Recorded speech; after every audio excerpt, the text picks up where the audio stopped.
Today, during the European session, the US dollar is likely to be affected by the news on the US-China trade talks and economic data from Europe. The greenback may slightly strengthen across the board thanks to an increase in the yield of the US Treasuries. Today, the euro is being held back to the weak domestic statistics. According to the Federal Statistical Office of Germany, the country's factory orders fell by 0.6% month-on-month in August, while analysts expected a decrease of only 0.4% on a yearly basis. The indicator reduced by 6.7% after declining by 5% in July. The Eurozone Investor Confidence Index slipped to a 6.5-year low. Nevertheless, even on the back of such statistics, the euro-dollar pair remains in a sideways trend, trading in the previous range near the level of 1.0980. Traders are in no hurry to sell off the euro. They are waiting for some clues from the Fed about its key rate cut.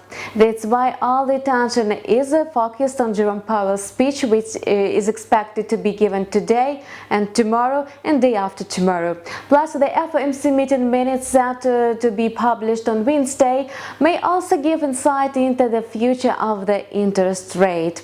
This week, the GBP-USD pair has started trading with a small bearish gap, but then closed it almost immediately. The pair failed to develop its upward movement above 1.2335, an important area for a reversal. The pound is still facing pressure and continues to hit new lows below the level of 1.23. The shrinking prospects for Brexit observed last weekend have become the main adverse factor for the pound sterling. The European Parliament rejected new Boris Johnson's proposal, and chief Brexit negotiator from Brussels, Michael Barnier, said that the British government would have to bear full responsibility for no-deal withdrawal.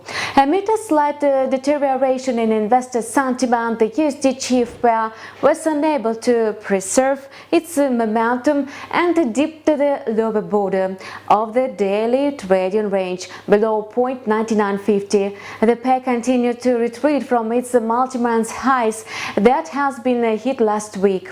Overall, it remains under pressure for the second session in a row. In general, the pair still remains within the trading range established last week. Therefore, it is not clear yet whether the pair has managed to create a short-term peak and whether traders will continue to open short deals. Now, there has been an increased demand for safe-haven assets in the market, which also indicates a slight decrease in stock market. This Wednesday, traders are awaiting the release of the FOMC September Meeting Minutes. The meeting was held on September 17-18. As a result, the regulator reduced its key rate by 25 basis points to 2%.